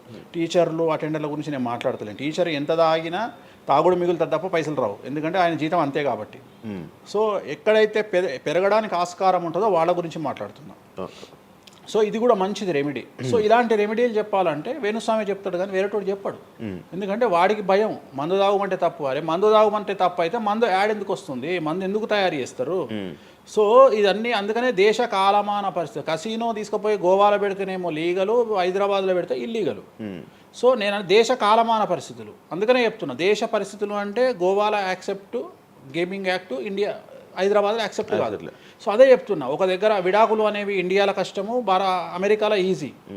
అమెరికాలో 10 విడాకులు తీసుకున్నా ఎవడు పట్టించుకోడు. సో ఇవన్నీ కామన్. ఒకప్పుడు ఒక పెళ్లి చేసుకో, రెండో పెళ్లి అనేది చాలా పెద్ద విషయం. ఇవాళ తెలుగు సమాజం కానీ ఎంత గొప్పదైపోయిందంటే 5వ పెళ్లికి కూడా శుభమా అంటూ 5వ పెళ్లి అంటున్నారు. కాబట్టి చాలా వైడ్ రేంజ్ ఆఫ్ థింకింగ్ అనేది మారిపోయింది. కాబట్టి వేణుస్వామి కూడా మారిండు దాంట్లో. సింపుల్, అంతే, ఏం లేదు. ఇనయ మీ ఫ్రెండే ఇనయ ఫ్రెండ్ అనే పదం తప్పు కదా. ఫాలోవర్స్ ఉంటారు, నా క్లయింట్లు ఉంటారు, నా క్లయింట్లు ఉంటారు, అంతేగాని. తనకి రీసెంట్గా బాయ్ ఫ్రెండ్ వచ్చి బ్రేకప్ అయింది కదా, మరి మీరు చెప్పలేదా తనకి? ఇలా నాకు సంబంధం లేదు. మీ దగ్గర కూడా పూజ చేయించుకున్నారు కదా మీ దగ్గర. నేను పూజ చేసింది ఆమె పర్సనల్ ఇష్యూ కోసం కాదు కదా. నేను ఆమె పూజ చేసింది సినిమా కోసం చేసినా. ఇప్పుడు రాజాసార్లు ఆమె చేస్తుంది కదా, ప్రభాస్ సినిమాలో ఆమె యాక్టింగ్ చేస్తుంది. అంతవరకు నా దగ్గరికి 190 మంది వస్తారు కదా, వాళ్ళ గురించి వ్యక్తిగతంగా వాళ్ళని కంటిన్యూగా ఉండేది నాకు లేదు. నాగ చైతన్య శోభిత జాతకాన్ని మీరు చెప్పడం జరిగింది కదా, అది తప్పని ఇప్పటికైనా ఒప్పుకుంటున్నారా? టైం విల్ డిసైడ్ అండి ఏదైనా కానీ. నేను జాతకాలు చెప్తా, పర్సనల్గా నాకు ఎవరి మీద ఏ కోపాలు ఉండవు. వేణుస్వామి జాతకం చెప్పినప్పుడు కామెడీ, 2-3 ఏళ్ళు అయినాక సీరియస్. సో నేను నమ్మింది నేను చెప్పిన, సింపుల్. ఓకే. సెలబ్రిటీ జాతకాలు వేణుస్వామి చెప్పి కలకల్లాడిన వేణుస్వామి ఈ మధ్య సెలబ్రిటీల నుంచి కొంచెం రావడం కానీ విజిటింగ్ కొంచెం తక్కువ అయ్యి డౌన్ అయ్యింది అంటున్నారు, నిజమా? అది పెరిగింది. కాకపోతే ఇంతకు ముందులాగా పబ్లిక్లో పెట్టట్లేదు. ఓకే, నేను పెట్టట్లేదు. ఓకే, దిష్టి అని కాదు, నేను పెట్టట్లేదు. అవసరం లేదు, ఆ స్థాయి దాటిపోయినా అనుకుంటున్నా. అంటే పబ్లిసిటీ చేసే స్థాయి దాటిపోయినా అనుకుంటున్నా. ఓకే, పబ్లిసిటీ స్టంట్లు ఎందుకులే లోపల. ఇప్పుడు నేను అనేది ఏంటంటే, ఒక టీవీ ఛానల్ బ్రేకింగ్ న్యూస్ ఇచ్చి, ఉదాహరణ TV9 గురించి మాట్లాడుకుందాం. 2002-2000 సంవత్సరంలో స్టార్ట్ అయిన టీవీ ఛానల్ బ్రేకింగ్ న్యూస్ కోసము తన స్టాండర్డ్స్ క్రియేట్ చేయడం వరకే తన ప్రయత్నం తను చేస్తుంది. ఒక లెవెల్ వచ్చిన తర్వాత, ఒక నెంబర్ 1 పొజిషన్ వచ్చిన తర్వాత చిల్లర వేషాలు లేదు. అట్లనే వేణుస్వామి దానికోసం ప్రయత్నం చేసిండు, సెలబ్రిటీ జాతకాలు చెప్పిండు. వేణుస్వామికి ఆ స్టేజ్ వచ్చింది కాబట్టి వేణుస్వామి ఇప్పుడు చిల్లర వేషాలు ఏదలుచుకోలే. అంటే ఇప్పుడు వాళ్ళ గురించి వీళ్ళ గురించి చెప్పి వేణుస్వామి సెలబ్రిటీ. సో వేణుస్వామి ఇప్పుడు సెలబ్రిటీ జాతకాలు చెప్పాల్సినటువంటి పరిస్థితుల్లో వేణుస్వామి లేడు అని అనుకున్నాడు కాబట్టి వేణుస్వామి సెలబ్రిటీ జాతకాలు చెప్పట్లేదు. Simple logic. నాకు కావాల్సిన పబ్లిసిటీ కంటే ఎక్కువ వచ్చింది, ఇంకేం చేసుకుంటా నేను? నాకు ఎక్కువ ఎక్స్ట్రీమ్ వస్తుంది, నాకు వద్దు. ఇప్పుడు వేరే వాళ్ళు ఉన్నారు, వాళ్ళు చెప్పుకుంటున్నారు. ఇప్పుడు నేను స్లో చేసినప్పటి నుండి ఆగస్టు నుండి మీరు యూట్యూబ్ చెక్ చేస్తే వేరే జ్యోతిష్కులు వేసుకుంటారు అంతే. ఇప్పుడు వేరే జ్యోతిష్కులు కంటిన్యూగా పోతున్నారు, సినిమా హీరోల గురించి చెప్తున్నారు, పొలిటీషియన్ల గురించి చెప్తున్నారు. నేను తమ్మునే చూస్తుంటా కదా, విపరీతంగా చెప్పుకుంటారు. మీ నుంచే స్టార్ట్ చేశారు. నేను అదే చెప్తున్నా. కానీ నేను చెప్తే మనోభావాలు దెబ్బతింటాయి, కానీ వాళ్ళు చెప్తే తినవు. ఎందుకంటే నాకున్న స్ట్రైక్ రేట్ అట్లాంటిది. మీరు వైరల్ కంటెంట్. ఎస్, అదే చెప్తున్నాను నేను. ఇంకా ఆ రీచ్కి వచ్చినా కాబట్టి నేను చెప్పదలుచుకోలే, వదిలేసిన. అంటే ఈ రేంజ్ రావడం కోసం చెప్పినా ఎందుకు చెప్పొద్దు? రేంజ్ వచ్చి వదిలేసిన. మళ్ళీ ఎప్పుడు చెప్పే ఆలోచన లేదు. ఇప్పుడైతే లేదు, ఫ్యూచర్లో ఇప్పుడైతే లేదు. నా జాతకం మారి మళ్ళీ నాకు చిమ అంటే చెప్తా. మీ జాతకం ఎప్పుడు మారిపోతుంది? మారింది, ఆల్రెడీ మారింది, మళ్ళీ మారుతుంటది కదా. ఇప్పుడు ఎలానో ఎవ్రీ ఇయర్ మారుతుంటది కదా జాతకం అనేది. ప్రతి ఇయర్ గురువు మారుతుంటాడు, ప్రతి 2.5 ఏళ్ళకు శని మారుతుంటాడు. సో మారినప్పుడు జాతకాన్ని బేస్ చేసుకొని 12% మన స్వయంకృత అపరాధం ఉంటుంది, 88% జాతకం ఉంటుంది. ఓకే, ఇప్పుడు ఎలానో ఉగాది వస్తుంది, కొత్త ఈ ఇయర్ రాశి ఫలాలు ఎలా ఉండబోతున్నాయి ఏంటి చెప్తారు? ఈ సంవత్సరము వచ్చేటువంటి సంవత్సరం పేరు యాక్చువల్గా మనకు యుగాది అనేది రూపాంతరంగా మారి ఉగాది అయింది. యాక్చువల్గా యుగాది యుగాది యుగాది అది ఉగాదిగా మారింది. ఈ సంవత్సరము పేరు శ్రీ విశ్వ వసునామ సంవత్సరము. ఈ సంవత్సరానికి అధిపతి రవి అంటే సూర్యుడు. సో ఈ సంవత్సరము ఎలా ఉండబోతుంది ఓవరాల్ సంవత్సరము అంటే, రవి అంటే రాజు, రాజకీయాలు, పబ్లిసిటీ, ఈ మూడు రవి కమాండ్ చేస్తాడు. అంటే ఈ సంవత్సరము బాగా బాగా బాగా ఎఫెక్ట్ అయ్యేటువంటి వాళ్ళలో రాజకీయ నాయకులు నెంబర్ 1 పొజిషన్లో ఉన్నారు. దేశాలు ఉన్నాయి, అంటే దేశాల మధ్యన, రాష్ట్రాల మధ్యన యుద్ధ వాతావరణము, రాజుల మధ్యన వైరము, రాజులకు ప్రాణగండము, రాజులకు కారాగార వాసము, ప్రకృతి వైపరీత్యాలు, మరీ ముఖ్యంగా అగ్ని ప్రమాదాలు, విమాన ప్రమాదాలు, పడవ ప్రమాదాలు, రైలు ప్రమాదాలు, సో అనుకోని ప్రదేశాలలో అగ్ని ప్రమాదాలు, అలాగే సునామీ హెచ్చరికలు, అలాగే నగరాల్లో విపరీతమైన వర్షపాతము, అండ్ మరీ ముఖ్యంగా ఈ సంవత్సరం విడాకుల సంఖ్య చాలా ఎక్కువ. అలాగే వీటిలో పాజిటివ్ తీసుకుంటే ఆడవారికి విపరీతమైన రాజయోగము, అంటే ప్రాముఖ్యత అనేది ఈ సంవత్సరం ఆడవారికి పెరుగుతుంది. అలాగే 25 సంవత్సరాల నుండి 35 సంవత్సరాల యువతలో ఎక్కువగా కార్డియాక్ అరెస్ట్లు, అంటే చనిపోవడము, అలాగే కన్ను లేదా చర్మానికి హార్ట్, లివరు సంబంధించినటువంటి ఏదైనా ఒక వైరస్ బాధించే అవకాశము. సో ఇవన్నీ కూడా ఈ సంవత్సరం ఉన్నాయి. దీనికి కారణం షష్ఠగ్రహ కూటమి అని మీనరాశిలో ఏర్పడుతోంది. సో షష్ఠగ్రహ కూటమి 2019 డిసెంబర్లో ఏర్పడ్డప్పుడు మనకు కరోనా వచ్చింది. అలాగే ఈ సంవత్సరము మార్చి 30వ తేదీ 2025 సంవత్సరంలో మనకు మళ్ళీ షష్ఠగ్రహ కూటమి మీనరాశిలో ఏర్పడుతోంది. సో దీనివల్ల సుమారు మేషరాశి, సింహరాశి, తులారాశి, ధనుస్సు రాశి, మీనరాశి వాళ్ళు చాలా చాలా సమస్యల బారిన పడేటువంటి అవకాశాలు ఉన్నాయి. ఇది ఓవరాల్ సంవత్సర ఫలితము. ఇక మేషాది మీనరాశిలో ద్వాదశ రాశులుగా తీసుకున్నట్టయితే మేషరాశి గురించి తీసుకుంటే, మేషరాశికి ఎవరైతే 1995 నుండి 2003 మధ్యన జన్మించి ఉన్నారో వాళ్ళందరికీ ఈ సంవత్సరము రెండవసారి ఏలినాటి శని ప్రారంభమవుతూ ఉంది. సో రెండవసారి ఏలినాటి శని అనేది చాలా డేంజరు. సో న్యాయపరమైన చిక్కులు, ఆర్థికపరమైన చిక్కులు, సమాజంలో చెడ్డ పేరు, అనారోగ్య సమస్యలు, అలాగే ఆర్థిక అస్తవ్యస్తము, అంటే సరి అయినటువంటి నిర్ణయాలు తీసుకోకుండా ల్యాండ్ కొన్నా, ప్లాట్లు కొన్నా, ఫ్లాట్లు కొన్నా, ఇండ్లు కొన్నా లిటిగేషన్ అయ్యే అవకాశము, పెట్టుబడిలో విపరీతమైన ధన నష్టము, అలాగే తల్లిదండ్రులలో ఒకరికి ప్రాణగండాలు. సో ఇవన్నీ, అలాగే వీసాలు రిజెక్ట్ అవ్వడము, H1B వీసాలు క్యాన్సిల్ అవ్వడము, ఇండియాకు రావడం వేరే దేశం నుండి, ఉద్యోగం కోల్పోవడము, అలాగే ఆర్థిక నష్టము, ఇవన్నీ కూడా కనిపిస్తూ ఉన్నాయి ఈ సంవత్సరం మేషరాశి వారికి. మరి ఏం చేయాలా అంటే, నలుపు రంగు దుస్తులకు దూరంగా ఉండాలి. తిరునల్లార్ శనీశ్వర ఆలయంలో ప్రత్యేకమైన శని పూజ నిర్వహించుకోవడం ద్వారా సమస్యల నుండి బయటపడేటువంటి అవకాశాలు 100కి 100% ఉన్నాయి. నెక్స్ట్ వృషభ రాశి. ఈ సంవత్సరం 100కి 100% అనుకూలంగా ఉన్నటువంటి రాశి వృషభ రాశి. పట్టిందల్లా బంగారంగా ఉంటుంది, ఏది చేసినా సక్సెస్ కనిపిస్తుంది. గత 5 సంవత్సరాల నుండి పడుతున్నటువంటి కష్టాలన్నీ తొలగిపోతాయి. సో ఆర్థికంగా విపరీతంగా ఉంటుంది. వ్యాపారంలో రూపాయికి 10 రూపాయల లాభం వస్తుంది. ఉద్యోగస్తులకు ట్రాన్స్ఫర్స్ ఉంటాయి, ప్రమోషన్లు ఉంటాయి. ప్రభుత్వ ఉద్యోగస్తులకు మ్యూచువల్ కింద భార్యాభర్తలు ఒకే ప్రదేశానికి వచ్చేటువంటి అవకాశాలు కనిపిస్తూ ఉన్నాయి. విద్యార్థులకు ఉత్తీర్ణత శాతం ఉంటుంది. అలాగే కోరుకున్నటువంటి యూనివర్సిటీలో ప్లేస్మెంట్స్ దొరుకుతాయి. అలాగే విదేశీ వీసాలు అప్రూవ్ అవుతాయి. రైతులకు 2 పంటలు అనుకూలంగా ఉంటాయి. కళాకారులకు మంచి కార్యక్రమాలు వస్తాయి. విదేశాల్లో కార్యక్రమాలు నిర్వహిస్తారు కళాకారులు. సో ఏ రకంగా తీసుకున్నా వృషభ రాశి వారికి అనుకూలమైన ఫలితాలు ఉన్నాయి, ఎటువంటి రెమెడీస్ అవసరం లేదు. నెక్స్ట్ మిథున రాశి. సో వ్యయ గురువు నుండి జన్మ గురువులోకి మారుతున్నటువంటి గురువు వల్ల విపరీత రాజయోగం అనేటువంటిది మిథున రాశి వారికి గోచరిస్తూ ఉంది. సో మిథున రాశి వారికి ఈ సంవత్సరం పట్టిందల్లా బంగారంగా ఉంటుంది. ఇంతకుముందు చెప్పినట్టుగా ఈ రాశికి కూడా 100కు 100% అనుకూలంగా ఉంది. మరీ ముఖ్యంగా రాజకీయ నాయకులకు అన్ఎక్స్పెక్టెడ్ పాజిటివ్ థింగ్స్ జరగడం ఈ సంవత్సరం గమనించాల్సినటువంటి విషయం.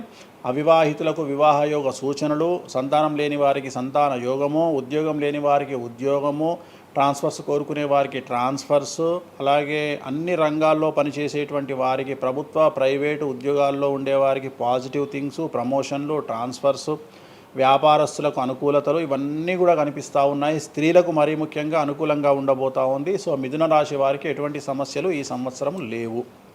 సో నెక్స్ట్ వచ్చే రాశి కర్కాటక రాశి. సో కర్కాటక రాశి వారికి సంబంధించి 100కు 90% అనుకూలమైనటువంటి ఫలితాలు ఉన్నాయి. 10% సమస్య ఏమిటి అంటే మే 9, 2025 నాడు గురువు వ్యయంలోకి వస్తూ ఉన్నాడు. మిథున రాశి ప్రవేశం అనేటువంటిది గురువు వ్యయంలోకి వస్తూ ఉన్నాడు. అది ఒక్కటే ఒక సమస్య కనిపిస్తూ ఉంది. సో 90% చాలా అనుకూలంగా ఉండబోతూ ఉంది. అష్టమ శని వెళ్ళిపోతుంది. 9వ ఇంట్లోకి శని భాగ్యస్థానంలోకి వస్తున్నాడు. సో అనుకూలమైనటువంటి ఫలితాలు ఉన్నప్పటికీ ఎవరైతే కర్కాటక రాశి జాతకులు 60 సంవత్సరాలు దాటి ఉంటారో వాళ్లకు సమస్యలు అనేటువంటివి, ఆరోగ్యపరమైన ఇబ్బందులు అనేటువంటివి కనిపిస్తున్నాయి. అలాగే తొందరపాటు నడక వల్ల అంటే మెట్లు ఎక్కేటప్పుడు దిగేటప్పుడు నీరు ఉన్న దగ్గర నడిచేటప్పుడు జాగ్రత్తలు తీసుకోండి. ఎందుకంటే గురువు వ్యయం వల్ల కింద పడి కాళ్ళు చేతులు విరగొట్టుకునే అవకాశం ఉంది కర్కాటక రాశి వారికి. మరి రెమెడీ ఏమిటి అంటే ప్రతి గురువారం నాడు లెమన్ ఎల్లో షర్ట్ ధరించడం మగవాళ్ళైతే, ఆడవాళ్ళైతే లెమన్ ఎల్లో డ్రెస్సును ధరించడం వల్ల కర్కాటక రాశి వారు సమస్యల నుండి బయటపడతారు. నెక్స్ట్ సింహరాశి. సో సింహరాశి జాతకులకు అష్టమ శని ప్రారంభమవుతూ ఉంది. ఖచ్చితంగా అన్ని రంగాల వారికి, చిత్ర పరిశ్రమ వారికి, టీవీ రంగం వారికి, మీడియా రంగం వారికి, రాజకీయ నాయకులకు, వ్యాపారస్తులకు, అన్ని వర్గాల వారికి సమస్యలు ఉంటాయి. న్యాయ వ్యవస్థ పరంగా న్యాయపరమైన చిక్కులుంటాయి, సంచలనాలు నమోదవుతాయి, మీడియాకి ఎక్కే అవకాశం ఉంది. సమాజంలో చెడ్డ పేరు, తల్లి తండ్రి లేదా భార్య భర్త తరపున ఎవరికైనా ఒకళ్లకు ఆరోగ్యపరమైన ఇబ్బందులు ఏర్పడే అవకాశం ఉంది. కాబట్టి ఖచ్చితంగా ధన నష్టం ఏర్పడుతుంది. అప్పులు చేయాల్సినటువంటి పరిస్థితి గోచరిస్తూ ఉంది సింహరాశి వారికి. మరి రెమెడీ ఏమిటి అంటే తిరునల్లార్ శనీశ్వర ఆలయంలో ప్రత్యేకమైన శని పూజ నిర్వహించుకోవడం ద్వారా సమస్యల నుండి బయటపడేటువంటి అవకాశాలు కనిపిస్తూ ఉన్నాయి. సో నెక్స్ట్ వచ్చిన రాశి కన్యారాశి. సో కన్యారాశి వారికి 6వ ఇంట్లో నుండి శని వెళ్ళిపోతూ ఉన్నాడు. ప్రజెంట్ శని 7వ స్థానంలోకి వస్తూ ఉన్నాడు. సో చాలా అనుకూలమైనటువంటి ఫలితాలు ఉంటాయి. నూతన పదవి, నూతన ఉద్యోగంలో ప్రమోషన్లు, కోరుకున్న చోటకి బదిలీలు, వ్యాపారంలో అన్ని రూపాయలకు ఎక్కువగా సంపాదించడము, స్త్రీలకు కోరుకున్న దానికంటే ఎక్కువ ధనం రావడము, భార్యాభర్తల మధ్య అన్యోన్యత, విద్యార్థులకు ఉత్తీర్ణత శాతం పెరగడము, అలాగే విద్యార్థులకు వీసాలు ఏర్పడము, కోరుకున్న ప్లేస్మెంట్స్ దొరకడము, రైతులకు 2 పంటలు అధిక దిగుబడి రావడము, ఇవన్నీ కూడా కన్యా రాశి వారికి కనిపిస్తున్నాయి. రెమెడీస్ అవసరం లేదు. ఈ సంవత్సరం చాలా బాగుంది. నెక్స్ట్ తులారాశి. సో ఈ అన్ని రాశుల్లోకి అతి డేంజర్ రాశి, సమస్యల బారిన పడే రాశి తులారాశి. ఎందుకంటే షష్టగ్రహ కూటమి ఎఫెక్టు 6వ ఇంట్లో, 6వ స్థానంలో శని 6వ ఇంట్లో. సో తులారాశి అనేది అతి పెద్ద సమస్యను ఎదుర్కోబోతూ ఉంది. తులారాశి వారికి ఆర్థికంగా విపరీతమైనటువంటి రాబడి ఈ సంవత్సరం ఉంటుంది. డబ్బు మినహా అన్ని రకాలుగా మీకు సమస్యలు ఉంటాయి. డబ్బు కోరుకున్న దానికంటే ఎక్కువగా వస్తుంది. కానీ న్యాయపరంగా, ఆర్థికపరంగా, సామాజికంగా తప్పుడు నిర్ణయాలు లేదా తప్పుడు సమస్యలు లేదా సమాజంలో చెడ్డ పేరు, సమాజంలో సంఘంలో చెడ్డ పేరు, ఆరోగ్యపరమైన ఇబ్బందులు, న్యాయపరమైన చిక్కులు. సో తులారాశి వారికి ఏ విధంగా తీసుకున్నా ఒక్క డబ్బు మినహా మిగతా అన్ని సమస్యలే. డబ్బు రాబడి మాత్రమే గొప్పగా కనిపిస్తూ ఉంది. అన్ని సమస్యలే కనిపిస్తూ ఉన్నాయి. తిరునల్లార్ శనీశ్వర ఆలయంలో ప్రత్యేకమైన శని పూజ నిర్వహించుకోవడం ద్వారా సమస్యల నుండి బయటపడతారు. సో నెక్స్ట్ వృశ్చిక రాశి. సో వృశ్చిక రాశి వారికి అర్ధాష్టమ శని వెళ్ళిపోతూ ఉంది. సో చాలా అనుకూలంగా ఉంటుంది. కళాకారులకు, సినిమా స్టార్స్కు, టీవీ వాళ్లకు, మీడియా వాళ్లకు చాలా అనుకూలంగా ఉండబోతూ ఉంది. రాజకీయ నాయకులకు విశేషించి యోగకాలంగా భావించాల్సి ఉంటుంది. విద్యార్థులకు ఉత్తీర్ణత శాతం పెరుగుతుంది. వీసాలు దొరుకుతాయి. అలాగే విదేశాలకు వెళ్ళే వారికి ఉద్యోగాలు దొరుకుతాయి. అలాగే ఉత్తీర్ణత శాతం పెరుగుతుంది. ప్రేమ వ్యవహారాలు ఫలిస్తాయి. భార్యాభర్తల మధ్యన అన్యోన్యత ఉంటుంది. అవివాహితులకు వివాహ సూచనలు ఉంటాయి. అలాగే సంతానం లేని వారికి సంతానం ఉంటుంది. సో వృశ్చిక రాశి వారికి అన్ని రంగాల, అన్ని వర్గాల వారికి పూర్తి అనుకూలతలు ఉంటాయి. రెమెడీస్ ఏమీ లేవు, నెగిటివ్స్ ఏమీ లేవు. సో నెక్స్ట్ ధనుస్సు రాశి. ధనుస్సు రాశి వారికి ఈ నెల మార్చి 30 ఉగాది నుండి అర్ధాష్టమ శని ప్రారంభమవుతూ ఉంది. సో కొన్ని సమస్యలు, ఆర్థికపరమైన ఇబ్బందులు ఉంటాయి. పెట్టుబడుల విషయంలో జాగ్రత్తగా ఉండండి. మరీ ముఖ్యంగా తల్లికి సంబంధించిన ఆరోగ్యం మిమ్మల్ని కలవరపెట్టవచ్చు. సో తల్లిగారి ఆరోగ్యం పట్ల జాగ్రత్తలు తీసుకోండి. అలాగే పెట్టుబడుల విషయంలో జాగ్రత్తలు తీసుకోండి. సమాజంలో చెడ్డ పేరు వచ్చే అవకాశం ఉంది కాబట్టి జాగ్రత్తగా ఉండండి. సో ధనుస్సు రాశి వారు తిరునల్లార్ శనీశ్వర ఆలయంలో ప్రత్యేకమైన శని పూజ నిర్వహించడం ద్వారా సమస్యల నుండి బయటపడతారు. సో నెక్స్ట్ మకర రాశి.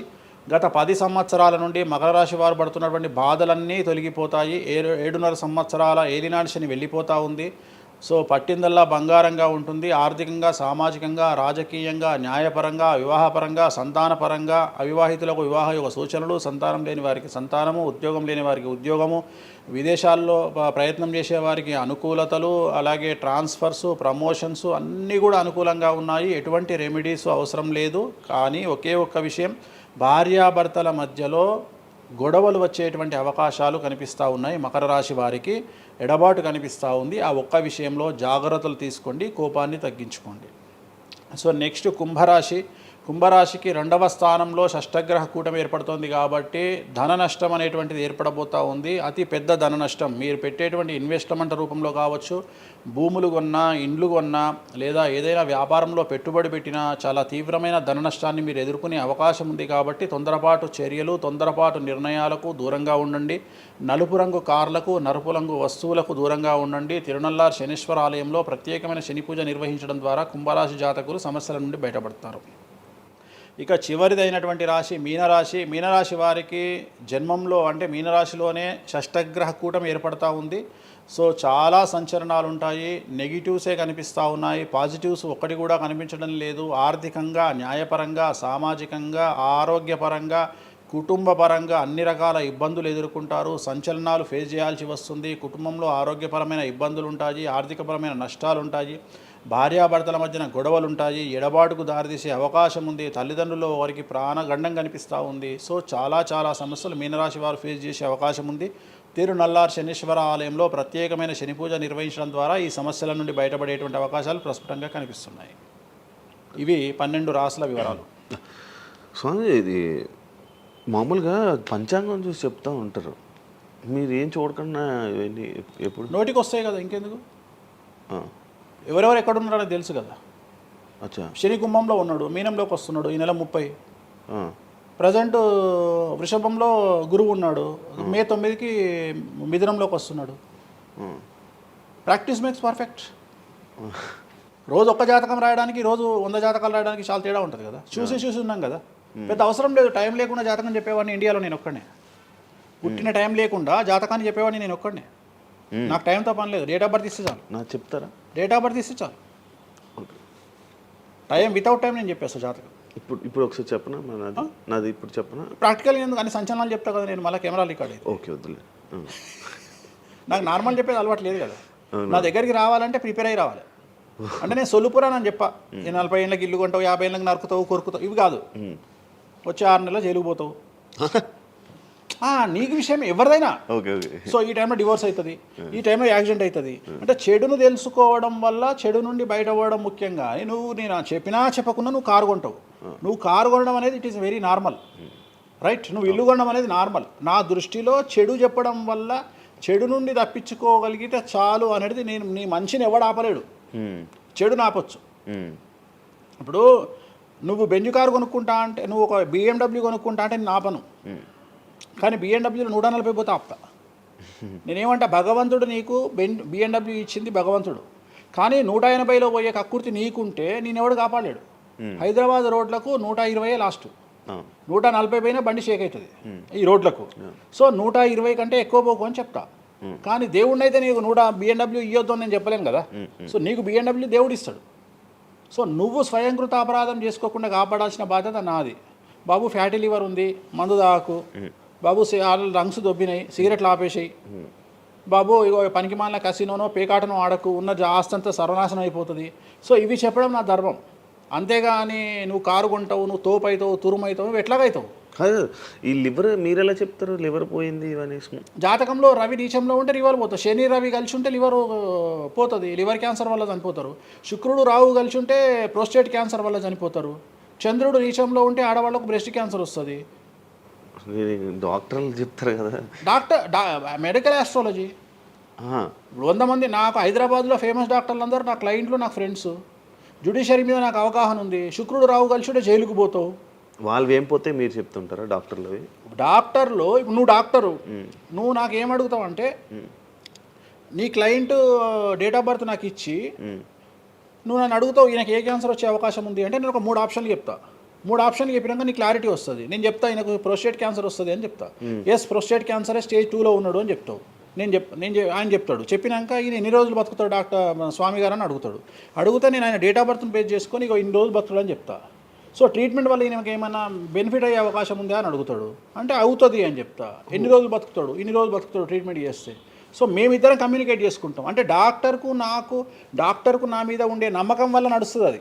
అట్లనే జ్యుడిషియరీ విషయం ఉంది. జ్యుడిషియరీలో ఇప్పుడు ఉదాహరణ ఈడీ కేసు ఉంది, ఎవరి మీద జైలుకు పోయిండు. సో ఈడీ కేసులో బెయిల్ దొరకడం చాలా కష్టం. సో నేను బెయిల్ రావడానికి పూజలు చేస్తాను. దానికి కారాగార దోష నివారణ పూజ అని ఉంటుంది.